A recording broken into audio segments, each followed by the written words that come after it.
যোৰহাটত সংঘটিত হৈছে ইটোৰ পিছত সিটো ঘটনা।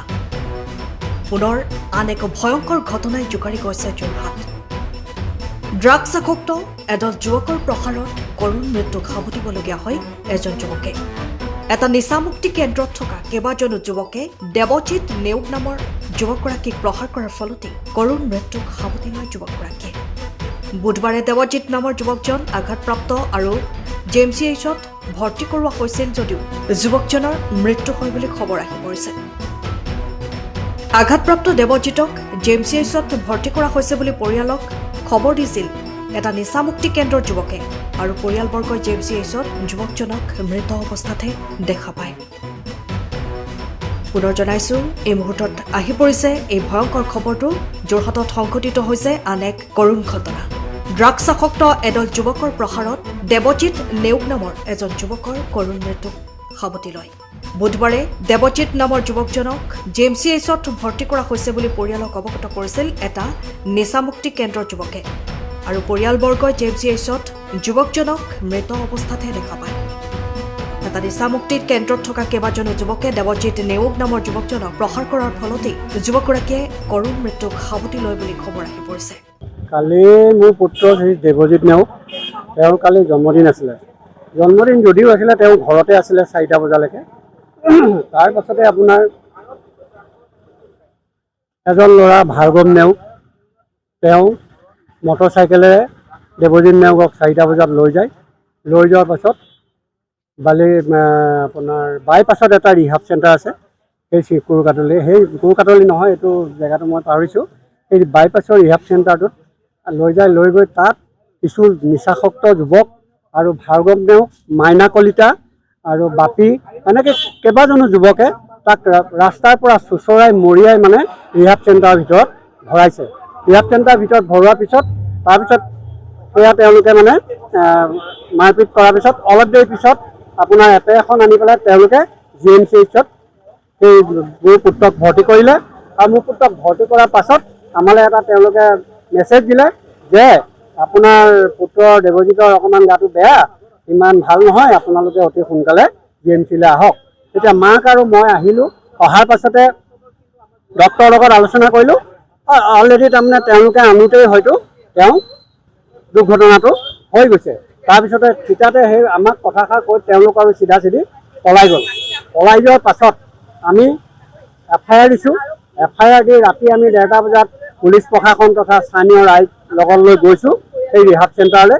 ৰিহাব চেণ্টাৰলৈ গৈ পেলাই স্থানীয় লোকসকলেও আমাক ক'লে যে দিনত 5:30মান বজাত এটা ল'ৰাক খুব পিটিছে আৰু সেই ল'ৰাটোক পিটি ৰিহাব চেণ্টাৰৰ ভিতৰলৈ লৈ আহিছে কেইবাজনো আমাৰ ড্ৰাগছ আসক্ত যুৱকে। আৰু ক'ৰ ল'ৰা আমিতো চিনি নাপাওঁ, আৰু এনেকুৱা প্ৰায়ে এই ৰিহাব চেণ্টাৰটোত হৈ থাকে। তাৰপিছতে আপোনাৰ আমি সেইখিনি খবৰ ল'লোঁ, পুলিচে চব আহিলে আৰু আহি পেলাই আমি দেখিছোঁ মোৰ পুত্ৰৰ চেণ্ডেলযোৰ এটা খালত পৰিত্যক্ত অৱস্থাত পৰি আছে আৰু সিঁচৰিত হৈ আছে। তাক পৰিকল্পিতভাৱে ভাৰ্গৱ নেওগ, মাইনা কলিতা, বাপী আৰু লগৰ কেইজন সাংগু পাংগু আটাইকেইজনে মিলি পৰিকল্পিতভাৱে হত্যা কৰি মেডিকেলত পেলাই থৈ গুচি গৈছে। সি নিচাসক্ত নাছিলে, এই বন্ধু হিচাপে তাক মানে লৈ গৈছিলে। নহয়, তাৰ লগৰ বুলি লৈ গৈছিলে, সিটো নাজানে। সি মানে আপোনাৰ জন্মদিন আছিলে।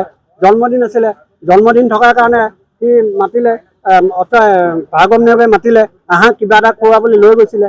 লৈ গৈ পেলাই তাত সেই ৰিহাবলৈ লৈ গ'ল। তাৰ যিহেতু ভাৰ্গৱ নেওগ নিচাসক্ত আৰু ডকাইত, যোৰহাটৰ একদম মষ্ট ৱান্টেড ডকাইত, সেইটো আমি ভালদৰে জানো।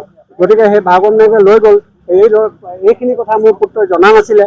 তেওঁক চিনাকি হৈছিলে, গৈছিলে, আৰু সেই ভাৰ্গৱ নেওগে আপোনাৰ মাইনা কলিতা, বাপী পৰিকল্পিতভাৱে তাক মানে হত্যা কৰি পেলাই হয়তো কিবা মুখত দি খুৱাই কিবা খাইছে বুলি কৈ পেলাই হয়তো মাৰি পেলাই যোৰহাট JMCH হস্পিটেলত ভৰ্তি কৰিছে।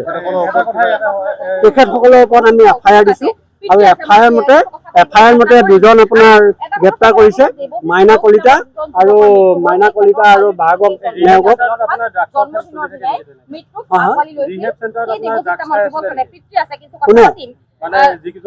যিকেইজন ল'ৰাই ৰিহাব চেণ্টাৰত ড্ৰাগছ খাই আছিলে সেইকেইজন ল'ৰাই ৰিহাব চেণ্টাৰত ড্ৰাগছ খোৱা নালাগে, তেওঁলোক খায়ে থাকে।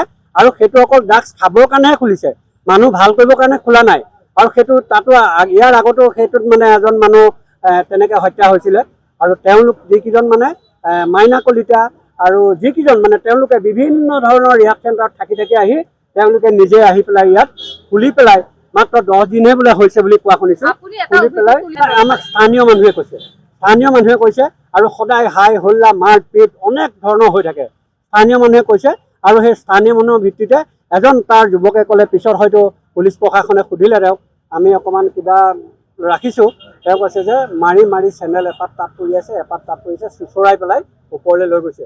লৈ যোৱাৰ পিছত ভিতৰতে অলৰেডি তাক মানে ফিনিছ কৰিছে, কৰি পেলাই তেওঁলোকে এইখিনি কৰিছে।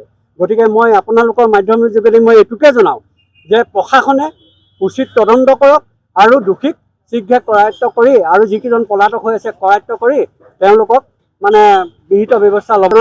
আৰু যোৰহাট হেন নগৰীখনত এই ড্ৰাগছৰ যিটো মানে বেহা চলি আছে, সেই বেহাটো প্ৰশাসনে কিয় আজিলৈকে উঠাব পৰা মই নাজানো। নিশ্চয় প্ৰশাসনৰ লগত কিবা ভিতৰুৱা কথা থাকিব পাৰে, কাৰণ ইমান বাঢ়ি গৈছে। দিনক দিনে আপোনাৰ ল'ৰা ছোৱালীখিনি ধ্বংসৰ মুখলৈ গুচি গৈছে আৰু দিনক দিনে এটা এটাকে মৰি গৈ আছে। আৰু আপোনাৰ কেইখনমান মাত্ৰ যোৰহাটৰ কেইখনমান জেগাতেহে এই বস্তুটো পায়, সেইখিনি মই নকলেও সকলোৱে জানে। গতিকে মই এইটোকে আপোনালোকক থৈৰে অনুৰোধ জনাইছোঁ যাতে মোৰ পুত্ৰই ন্যায় পায় আৰু দোষীক উচিত তদন্ত কৰি শাস্তি দিয়ে। আগতে একচুৱেলি মই কৰ্মসূত্ৰে যোৰহাটৰ পৰা বাহিৰত থাকোঁ, যিহেতু মোৰ ভাতৃ মই ইমান অৱগত নহয়। কিন্তু যোৱাকালি তেওঁৰ জন্মদিন আছিলে, জন্মদিনৰ দিনাখনি তেওঁ এটা অবাঞ্ছিত ঘটনাৰ লগত মানে আমি দেখিবলৈ পালোঁ। এজ পৰিয়াল মোৰ নিজৰ ভাতৃ যে মই আজি বহুত আৱেগিক, কিন্তু তথাপিও আমাৰ মনে কয় যে এইটো পূৰ্ব পৰিকল্পিত হত্যাকাণ্ড। তেওঁক উপযুক্ত কৰি প্ৰহাৰ কৰা হৈছে। যিহেতু আমি যেতিয়া পুলিচ প্ৰশাসনৰ সহযোগত আমি সেই ৰিহাব চেণ্টাৰত প্ৰৱেশ কৰিছিলোঁ, ৰাতি যেতিয়া আমি গৈছিলোঁ পুলিচ প্ৰশাসনৰ লগত, তেতিয়া আমি তেওঁ যি চেণ্ডেল পৰিহিত আছিল বগা কলা ৰঙৰ, সেই চেণ্ডেলযোৰ আমি ৰিহাব চেণ্টাৰৰ ঠিক তলতে উদ্ধাৰ কৰিবলৈ সক্ষম হৈছোঁ। লগতে আমি ওচৰ চুবুৰীয়াক সুধিছোঁ যে সেই সময়ত ভাতৃ মোৰ ওলাই গৈছিল ঘৰৰ পৰা 4টা বজাত, 5:30 পৰা 6:30 বজাৰ ভিতৰত এখন তাত ৰোডবাদল কাজিয়া হৈছে আৰু তাত উপযোগ কৰি কোনোবাই কাৰোবাক মাৰিছে। যিহেতু ওচৰ চুবুৰীয়াই যোনে পৰিদৰ্শন কৰিছে তেওঁলোকে গম নাপায় যে কোন বা কিয় ক'ত কিয় বিখ্যাত, কিন্তু আমাক জনোৱা মতে তেওঁলোকে এনেদৰে কৈছে। আৰু আমি স্পষ্ট এইটোত আৰু কোনো বেলেগ কথা নাহেই। আৰু সেইটো কাৰণে প্ৰশাসনযন্ত্ৰক আমি অনুৰোধ জনাম যাতে বিহিত ব্যৱস্থা ৰিহাবখনৰ ওপৰত ল'ব লাগে। আৰু মেইন যোন 3জন ভিক্টিম অলৰেডি 2জনক কৰায়ত্ব কৰিছে, চাৰিঙীয়াৰ মাইনা কলিতা আৰু ভাৰ্গৱ নেওগ আমাৰ কুশল নগৰৰ 2জনক কৰায়ত্ব কৰিবলৈ সক্ষম হৈছে। এজন বাপী বুলি কয় শশাংক শইকীয়া, তেওঁ পলাতক বৰ্তমান। আৰু লগত যিকেইজন জড়িত আছে তেওঁলোকে পূৰ্ব পৰিকল্পিতভাৱে মোৰ ভাতৃক হত্যা কৰিছে। আৰু এনেকৈ যাতে মাটিৰ বুকু উদং যাতে কোনো ৰিহাব চেণ্টাৰে কৰিব নোৱাৰে, বা ধৰক মই সেইটো কাৰণে মই মোৰ যুৱ প্ৰজন্মক, ময়ো যোৰহাটৰ এজন যুৱক, কিন্তু মই কৰ্মসূত্ৰে আজি 9-10টা বছৰ মই যোৰহাটৰ পৰা বাহিৰত আছোঁ। সেই গতিকে মই অনুৰোধ জনাম, অভিভাৱকসকলকো অনুৰোধ জনাম, আপোনালোকে এবাৰ ৰিহাব চেণ্টাৰ পঠোৱাৰ আগত চাই লওক বস্তুখিনি যে ভাল হয়নে নহয়, বা বেয়া যে উপযুক্ত নথি পত্ৰ আছে নে নাই। তেওঁ যেতিয়া নাছিলেই কিয় ৰিহাব চেণ্টাৰ দিবলগীয়া হৈছে? তেওঁক লগৰ বন্ধুজনে লৈ গৈছে। মানে সেই ৰিহাব চেণ্টাৰত তেওঁলোকে পাৰ্টি কৰিবলৈ কাৰণে নাজানো তেওঁলোকৰ মালিক চিনাকি নে কোন চিনাকি। যিহেতু মই আপোনালোকক কৈছোঁ যে মই ইয়াত যোৰহাটত নাথাকোঁ, মই কৰ্মসূত্ৰে বাহিৰত থাকোঁ। আৰু সেই গতিকে মই ইমানখিনি পাৰ্চনেলি মই নাজানো। তেওঁলোকে যোনজন বন্ধু ভাৰ্গৱ নেওগ 5 বজাত মোক ফোন কৰিছে, তেওঁৰ ফোনৰ পৰা মোলৈ এখন স্কেনাৰ পঠাইছে, তাত মই পইচা মাৰি দিছোঁ।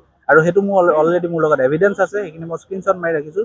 আৰু মই পৰৱৰ্তী পৰ্যায়ত মই আদালতত দাখিল কৰিম সেইখিনি। আমি যিহেতু FIR অলৰেডি দাখিল কৰিছোঁ, আমি ভাবিছোঁ যে আৰু এতিয়াও পষ্টমৰ্টেম ৰিপৰ্ট আহিবলৈ বাকী আছে। আচলতে প্ৰকৃত সত্যটো আমি পষ্টমৰ্টেম ৰিপৰ্ট অহাৰ পাছতহে গম পাম। এই ল'ৰাজনৰ ঘৰ ক'ত আছিলে? ল'ৰাজনৰ ঘৰ আছিলে 2 নং তৰাজান সোণাৰী গাঁও।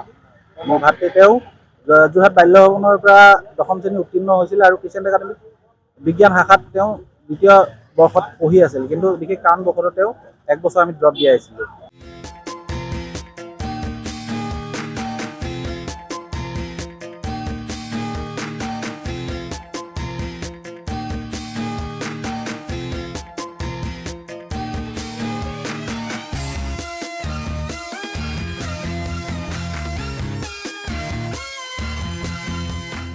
সময়ৰ খবৰ সময়ত পাবলৈ ফ'ল' কৰক টাইম অফ আছাম।